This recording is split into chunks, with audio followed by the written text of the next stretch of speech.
अस्सलाम वालेकुम।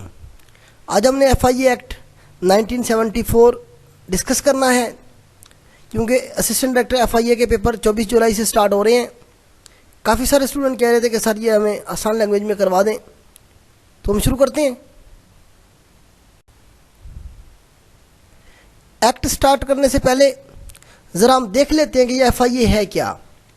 तो FIA फेडरल इन्वेस्टिगेशन एजेंसी है। फेडरल का लफ्ज़ जिस इदारे के साथ लग जाए उसका मतलब भी कि वफाक का इदारा है। उसकी जो रिडक्शन पूरे पाकिस्तान में है। तो ये 13 जनवरी 1975 को बनी थी। जुल्फ़िकार अली भुट्टो साहब ने ये बनाई थी। डेट याद रखेंगे आप, 13 जनवरी। ये MCQs में बन सकता है। मोटो क्या है इसका? ट्रूथ एंड ऑनेस्टी इसका मोटो है। उसके बाद जो है ना जी, फर्स्ट DG FIA के बारे में पूछा जा सकता है। MY औरकज़ई साहब थे। ये तस्वीर भी साथ मैंने लगाई है। और इस वक्त जो है ना करंट जो इनके DG हैं FIA, वो हैं जी मिस्टर मोहम्मद ताहिर राय ताहिर साहब हैं जी इस वक्त करंट जो DG हैं FIA के। उसके बाद ये जो है ना फेडरल गवर्नमेंट के अंडर काम करती हैं। उसके बाद हम ज़रा थोड़ा सा इसका हिस्टोरिकल बैकग्राउंड देख लेते हैं, क्योंकि FIA 1975 में बनी। उससे पहले कौन से इदारे थे जो काम कर रहे थे यही काम जो FIA आजकल कर रही है। तो सबसे पहले SPE थी, 1942 में बनी थी। 1942 में ये अंग्रेज़ों ने बनाई थी। जंग के दौरान जो वहाँ से पैसे आ रहे थे, उसमें जो करप्शन हुई थी उसकी खुद बुर को देखने के लिए स्पेशल पुलिस एस्टेब्लिशमेंट SPE सबसे पहले बनाई गई थी। बरतानिया ने ये बनाई थी हिंदुस्तान में। उसके बाद जब पार्टीशन हुई, पाकिस्तान और हिंदुस्तान जब अलग से बन गए, तो पाकिस्तान ने उसी को अडाप्ट किया, उसी इदारे को आगे चलाया और उसका चेंज किया पाकिस्तान स्पेशल पुलिस एस्टेब्लिशमेंट 1948। उसके बाद ये 1974 में जाके FIA का जो है ना जी एक्ट आ गया और 1975 में FIA का इदारा बन गया। तो ये इंटरपोल के साथ मिलके काम करती है। इंटरपोल जो है इंटरनेशनल इदारा है, ये जो काम करता है यही जो FIA करती है। उसके अलावा एग्जिट कंट्रोल लिस्ट को भी यही FIA ही देखती है। FIA एक्ट को हम डिस्कस करते हैं। तो फेडरल इन्वेस्टिगेशन एजेंसी एक्ट 1974। अच्छा, इसे जो है ना ये 17 जनवरी 1975 को जो है ना ये पाकिस्तानी गज़ट में पहली दफ़ा छपा था। इसका मतलब ये है कि वो बाज़ दफ़ा इस तरह MCQs देगा कि FIA act 1974 is also called. जब वो आल्सो कॉल्ड का कहेगा तो आप इसे कह सकते हैं FIA एक्ट 1975। तो इसे 1975 का कानून भी कह सकते हैं हम FIA का। तो क्योंकि 17 जनवरी को ये जो है ना पहली दफ़ा गज़ट में छपा था। आज ये पहले गया था। असल जो इसका ओरिजिनल जो नाम है वो 1974 एक्ट ही है, लेकिन इज़ आल्सो कॉल्ड का जब वो लफ्ज़ लगाता है तो आपको ऑप्शन में वो देगा कि is also called FIA act 1975। तो ये आप याद रखेंगे। टोटल ये छोटा सा जो है ना एक्ट है। टोटल इसके 10 शेड्यूल हैं, 10 सेक्शन हैं और एक शेड्यूल है। टोटल इसके 10 सेक्शन है, आप याद रखेंगे। वो सेक्शन पूछे जा सकते हैं टोटल कितने हैं, 10 हैं और एक इसका शेड्यूल है। सेक्शन 1 को हम डिस्कस कर लेते हैं। देखिए, कोई भी एक्ट है उसमें जो सेक्शन 1 होता है वो हमेशा जो है ना वो जो एक्ट है उसके जो टाइटल है उसके बारे में बताता है, और उसकी जो जुरिडिक्शन है वो कहाँ कहाँ लागू होगा और किस वक्त से लागू होगा उसमें ये बताया जाता है। दूसरे में हमेशा डेफिनेशन होती है, आखिरी में हमेशा रिपील के बारे में बताया जाता है। तो ये भी हमारे पास जो पहला सेक्शन है FIA एक्ट का, इसमें भी उसका टाइटल के बारे में बताया गया है। तो इसका जो है ना आप वो बाज़ दफ़ा इस तरह भी आपसे पूछ सकता है कि सेक्शन 1 का सब सेक्शन 1 जो है 101 जो आप कहते हैं इसे आप, तो उसमें क्या बताया गया है? तो उसमें बताया गया है कि this act may be called the federal investigation agency act 1974। उसका जो टाइटल है, शॉर्ट टाइटल, उसके बारे में बताया गया है कि उसका नाम क्या होगा। उसके बाद बताया गया it extend to the whole of Pakistan and also applied to the all citizen of Pakistan and public servants wherever they may be. तो इसका जो सब सेक्शन 2 है, सेक्शन 1 का सब सेक्शन 2, उसमें बताया गया है कि ये जो है ना पूरे पाकिस्तान में लागू होगा और पाकिस्तान के तमाम सिटीजन के ऊपर लागू होगा, चाहे वो जो है ना पाकिस्तान के अंदर है या पाकिस्तान के बाहर ही क्यों नहीं है। उसके अलावा पब्लिक सर्वेंट की जो डेफिनेशन दी गई है, तो उसमें भी जो है ना जी जितने भी पब्लिक सर्वेंट हैं, चाहे वो पाकिस्तानी हैं या नहीं हैं, तो उनके सब के ऊपर वो क्या होगा, लागू होगा। पब्लिक सर्वेंट जो होगा उन पे सब पे लागू होगा, चाहे वो पाकिस्तानी हैं या नहीं हैं। जबकि जो सिटीजन्स ऑफ पाकिस्तान हैं, चाहे वो पाकिस्तान में हैं चाहे वो पाकिस्तान के बाहर हैं, उन सब पे ये लागू होगा। जो सब सेक्शन 3 है इसका, सेक्शन 1 का सब सेक्शन 3, उसमें बताया गया it shall come to force at once. तो ये पहले दिन से ही लागू होगा। सेक्शन 2 में डेफिनेशंस के बारे में बताया गया है कि एजेंसी की डेफिनेशन क्या होगी। अच्छा, इसमें सब सेक्शन भी आप इन्हें कह सकते हैं। सेक्शन 2 के फिर आगे 8 सब सेक्शन हैं। तो इसमें बताया गया डेफिनेशन दी गई हैं। एक तो एजेंसी की डेफिनेशन दी गई है कि एजेंसी क्या होगी। तो एजेंसी का मतलब जहाँ भी एजेंसी आएगी तो उसका मतलब इस कानून के मुताबिक, इस एक्ट के मुताबिक होगा कि फेडरल इन्वेस्टिगेशन एजेंसी, जो कि बनाई गई है सेक्शन 3 के मुताबिक। कोड का जो है ना जी मतलब होगा क्रिमिनल प्रोसीजर कोड, CRPC जिसे हम कहते हैं 1898। अच्छा, CRPC के अंदर जो है ना किसी इदारे ने किस तरह से काम करना है, वो जो प्रोसीजर जो उसने अडॉप्ट करना है, इसकी में जो है ना वही बताया गया होता है CRPC के अंदर कि पुलिस ने किस तरह से काम करना है। तो CRPC जो है ना ये 1898 है। तो इसके मुताबिक जो है ना ये जो कोड की डेफिनेशन है वो क्या है जी हमारे पास, it mean the code of criminal procedure code 1898।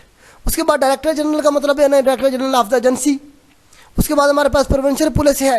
Provincial police का मतलब यह है कि जो प्रोविंशियल गवर्नमेंट ने बनाई है पुलिस एक्ट 1861। अच्छा, पुलिस एक्ट जो है वो 1861 का चल रहा है अभी तक। उसमें हमने अमेंडमेंट किए हैं 2002 में, रिसेंटली अमेंडमेंट करके हमने उसे लागू किया हुआ है, मुशर्रफ साहब ने की थी।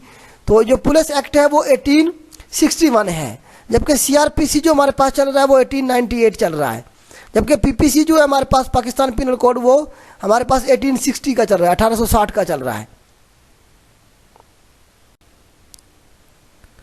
नेक्स्ट हमारे पास पब्लिक सर्वेंट की डेफिनेशन दी गई है कि पब्लिक सर्वेंट को जो है ना जी किस तरह से हमने डील करना है, कौन पब्लिक सर्वेंट होगा। तो section 21 PPC Pakistan penal code जो 1860 का है, उसमें जो उसके जो सेक्शन 21 के अंदर जो पब्लिक सर्वेंट की डेफिनेशन दी गई है उसके मुताबिक FIA जो है ना उसे पब्लिक सर्वेंट काउंट करेगा और उसके हिसाब से डील करेगा।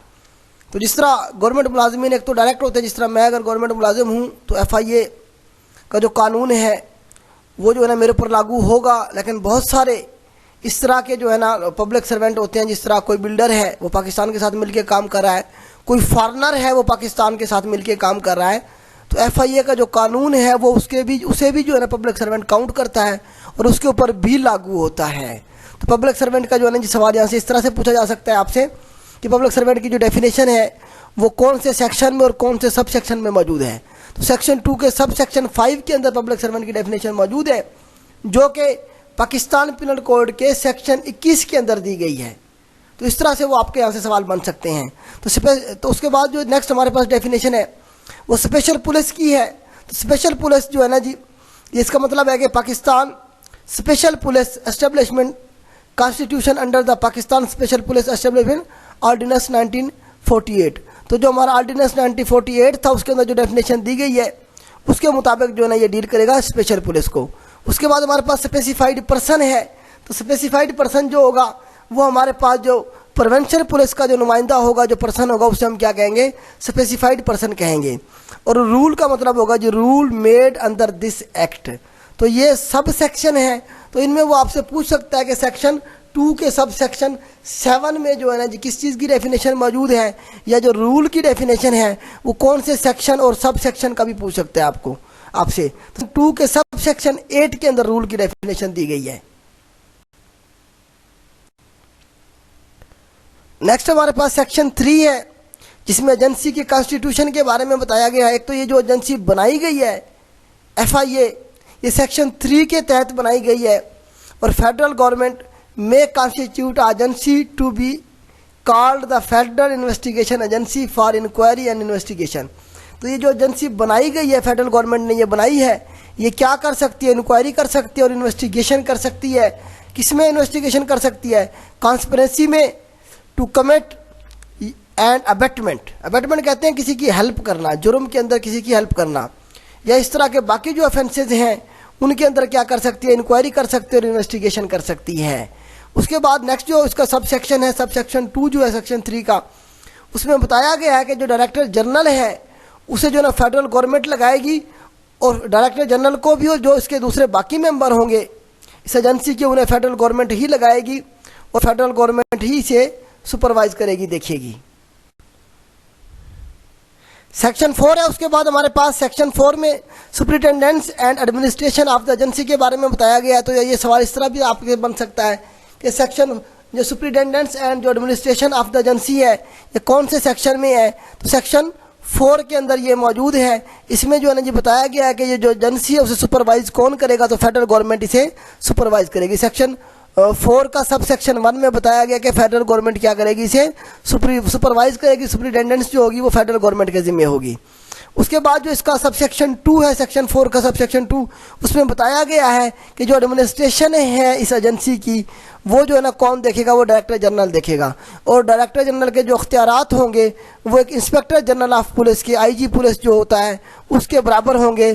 कौन से एक्ट के तहत, तो वो जो पुलिस एक्ट 1861 का जो एक्ट है उसके मुताबिक एक डीजी की जो पावर होंगी वो आईजी पुलिस के बराबर होंगी।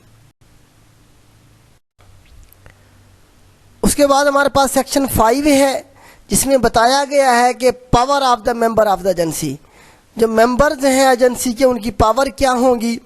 तो उसका सब सेक्शन, इसके 6 सब सेक्शन है आगे सेक्शन 5 के। तो सेक्शन 5 का सब सेक्शन 1 जो है उसमें बताया गया है कि इंक्वायरी कर सकता है मेंबर जो होगा, उसका एजेंसी का जो मेंबर है वो इंक्वायरी कर सकता है, इन्वेस्टिगेशन कर सकता है, सर्च कर सकता है, अरेस्ट कर सकता है किसी भी पर्सन को या किसी भी प्रॉपर्टी को वो सीज कर सकता है। सेक्शन 5 का जो सब सेक्शन 2 है उसमें बताया गया है not below the rank of sub inspector. तो सब इंस्पेक्टर के रैंक से कम रैंक वाला जो बंदा है वो इंक्वायरी भी नहीं कर सकता और इन्वेस्टिगेशन भी नहीं कर सकता। कम से कम जो रैंक होगा जो इंक्वायरी करेगा या इन्वेस्टिगेशन करेगा उसका रैंक सब इंस्पेक्टर का होना चाहिए।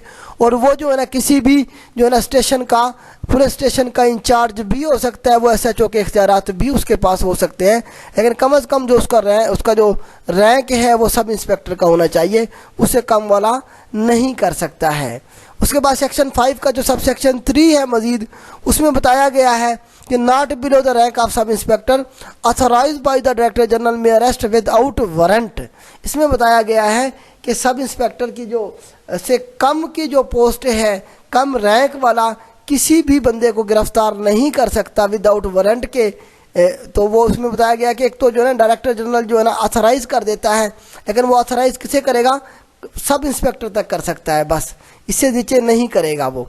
तो इसमें ये बताया गया any member of the agency not below the rank of sub inspector authorised by the director general may arrest without warrant. Arrest without warrant के बारे में बताया गया इसमें सेक्शन 5 के सब सेक्शन 3 में।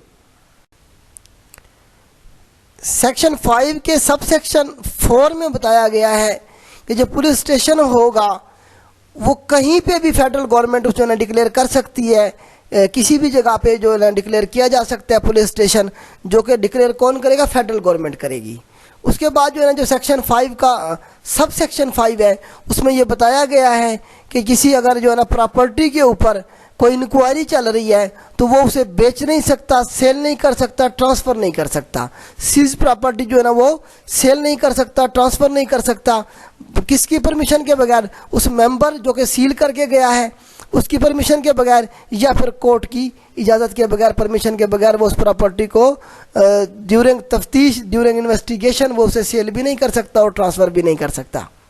उसके बाद हमारे पास सेक्शन 5 का सब सेक्शन जो C है इसमें बताया गया है कि अगर कोई शख्स सीज प्रॉपर्टी को सेल कर दे ड्यूरिंग इन्वेस्टिगेशन तो उसके ऊपर 1 ईयर की सज़ा हो सकती है, 1 साल की, या उसके ऊपर क्या हो सकता है, जुर्माना हो सकता है, या फिर दोनों भी हो सकती हैं, जुर्माना भी हो सकता है और उसके ऊपर 1 साल की सज़ा भी हो सकती है।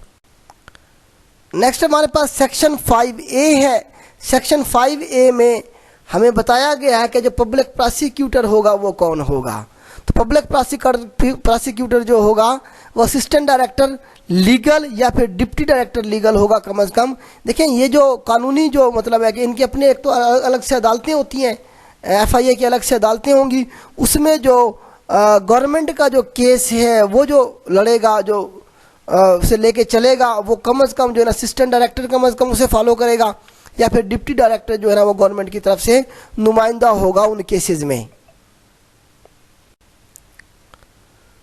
सेक्शन 6 में बताया गया है कि power to amend the schedule, कि किसके पास शेड्यूल में अमेंडमेंट करने की पावर मौजूद है। तो ये फेडरल गवर्नमेंट के पास सिर्फ और सिर्फ ये जो पावर मौजूद है वो कि वो जो है ना किसी भी शेड्यूल में अमेंडमेंट कर सकती हैं, उसे मॉडिफाई कर सकती हैं या उसे ओमिट कर सकती हैं, ख़त्म कर सकती हैं। तो ये पावर सिर्फ और सिर्फ फेडरल गवर्नमेंट के पास है। ये सेक्शन 6 में बताया गया है। सेक्शन 7 जो हमारे पास है, इसमें डेलीगेशन ऑफ पावर है कि इसमें जो डायरेक्टर जनरल है वो किसी भी मेंबर को अपनी जो पावर है वो डेलीगेट कर सकता है, दे सकता है। तो इसके बारे में सेक्शन 7 में बताया गया डेलीगेशन ऑफ पावर्स के बारे में। सेक्शन 8 जो है ये इंडेमनिटी के बारे में है। इंडेमनिटी का मतलब है प्रोटेक्शन ऑफ द एम्प्लॉय, कि किसी भी एम्प्लॉय के ऊपर कोई केस नहीं बना सकता, उसके ऊपर कोई उसे सज़ा नहीं दी जा सकती कि अगर कोई एम्प्लॉय जो है कंपनी इसका एजेंसी का वो कोई जो है ना उससे कोई गलत काम सरजद हो जाता है, लेकिन उनकी जो इंटेंशन थी वो पॉजिटिव थी, गुड फेथ में अगर वो कोई काम करता है तो उसके ऊपर कोई केस नहीं बनाया जा सकता, तो उसे इंडेमनिटी हासिल है, उसे जो है ना जिसके ऊपर कोई केस नहीं चल सकता है। तो सेक्शन 8 में ये बयान किया गया है। सेक्शन 9 में बताया गया है power to make the rule, कि जो रूल हैं वो कौन बना सकता है। एक तो ये फेडरल गवर्नमेंट बना सकती है रूल वगैरह, तो किस तरह से कौन कौन से रूल बना सकती है जी। Term and condition of the service of DG, जो डीजी होगा उसकी जो कंडीशन है, टर्म्स एंड कंडीशन क्या होंगी उसकी सर्विस की। उसके जो सबसेक्शन 2 है उसमें बताया गया कि power function of the member of the agency, जो मेंबर्स हैं एजेंसी के उनकी पावर क्या होंगी, उनके फंक्शंस क्या होंगे। तीसरे नंबर पे जो है ना जी असिस्टेंट्स विद प्रोविंशियल एजेंसीज, जो प्रोविंशियल एजेंसीज हैं उनके साथ असिस्टेंट किस तरह से करनी है FIA ने, तो ये जो रूल हैं ये भी फेडरल गवर्नमेंट बनाएगी। Power of DG of the agency to reward, तो पावर जो डीजी की जो पावर है वो किसी भी जो है ना शख्स को रिवार्ड दे सकता है, जिस तरह इनाम वगैरह दिए जाते हैं। तो ये जो है ना सारे के सारे जो कानून हैं, जो रूल हैं, तो इसमें जो है ना जी ये सारे के सारे सेक्शन 9 में बताए गए हैं। उसके बाद लास्ट हमारे पास सेक्शन 10 है। कोई भी एक्ट आप उठा ले उसमें सेक्शन 10 के अंदर रिपील के बारे में ही होता है। रिपील का मतलब ये है कि कुछ चीज़ें जो है ना ये ख़त्म हो जाती हैं वक्त के साथ साथ। जिस तरह शुरू में हमारे पास पाकिस्तान स्पेशल पुलिस एस्टेब्लिशमेंट थी 1948 में, फिर हमारे पास जो है ना प्रोविंशियल पुलिस अमलगमेशन ऑर्डर 1962 आ गया, इन्हें बाद में ख़त्म कर दिया गया, जम कर दिया गया किसके अंदर, FIA एक्ट 1974 के अंदर, FIA के अंदर इन्हें जम कर दिया गया। और वो जो एम्प्लॉय थे उन्हें 30 दिन का टाइम दिया गया था कि अगर वो अपनी सर्विस को कंटिन्यू करना चाहते हैं तो वो जो है ना जी FIA को ज्वाइन कर लें। तो इस तरह करके वो जो केसेस चल रहे थे इन सारे इदारों में उन्हें सारों को शिफ्ट कर दिया गया था FIA में। तो रिपील में हमारे पास होता है कि वो चीज़ें जो ख़त्म हो गई हैं उनके बारे में जो है ना सारे के सारे हवाला जात वगैरह दिए जाते हैं।